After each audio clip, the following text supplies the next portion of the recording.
Hello everyone, কেমন আছেন সবাই? আশা করি সবাই ভালো আছেন, সেই সাথে আমিও ভালো আছি।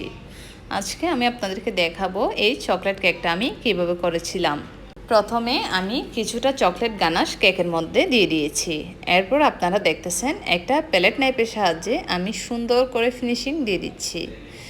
প্যালেট নাইফের সাহায্যে যদি আপনি সুন্দর করে ফিনিশিংটা না দেন, তাহলে গানাশটা দেখতে ভালো লাগবে না, এবড়ো তেবড়ো হয়ে থাকবে। এরপর ভালোভাবে ফিনিশিং যদি দেওয়া হয়ে যায়, সাইডে আমি একটা স্পুনের সাহায্যে কিছুটা ড্রিপিং দিয়ে দিব। সব দিকে ড্রিপিংগুলো দিব, তবে ড্রিপিংগুলো সমানভাবে পড়বে না, একটু কিছুটা বড় কিছুটা ছোটোভাবে পড়বে। মূলত ড্রিপিংটা এভাবেই সুন্দর লাগে। ড্রিপিংটা যখন দেওয়া হয়ে যাবে, তখন আমি উপরে একটা ডিজাইন করে নিব। এই ধরনের ডিজাইনগুলো মূলত বেকারির কেকে থাকে, এটা আমরা কম বেশি সবাই জানি।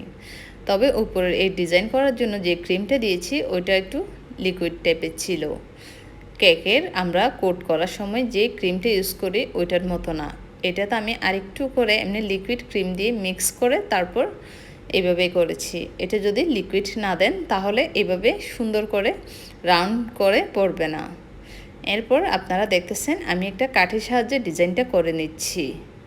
আর আপনাদেরকে আরেকটা কথা বলা হয়নি, সেটা হচ্ছে আমার এই কেকের গানাশটা আপনারা দেখেছেন কতটা শাইন করতেছিল। এটা এত বেশি শাইন করার পেছনে একটা কারণ আছে।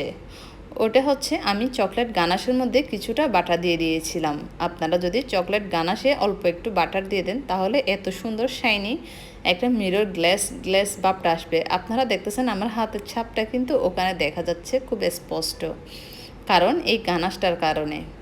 এরপর ডিজাইনটা যখন করা হয়ে যাবে, তখন আমি উপরে কিছু ফ্লাওয়ার করে নিব। ওটা হচ্ছে স্টার নজলের সাহায্যে। এই নজলটার নাম হচ্ছে 1M।